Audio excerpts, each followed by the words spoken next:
کلمہ پڑھتے ہی حضرت عمر نے فرمایا یا رسول اللہ جب آپ سچے، قرآن سچا، اسلام سچا، تو چھپ کے نماز پڑھنے کا کیا مطلب ہے؟ فرمایا ابھی تعداد ہی کوئی نہیں، 40 تو مسلمان ہیں۔ عرض کی حضور مہربانی کریں نا، آپ صرف اجازت دیں۔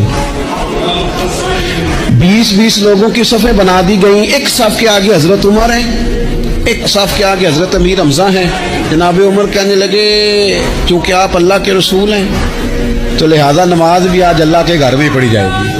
تو حضرت عمر بیت اللہ شریف کے بیچ کھڑے ہو کے نعرہ لگاتے ہیں، فرماتے ہیں میں عمر ہوں، تم مجھے بھی جانتے ہو، میرے باپ کو بھی جانتے ہو، تم میرا قبیلہ بھی جانتے ہو، میں نے پڑھ لیا ہے محبوب کا کلمہ۔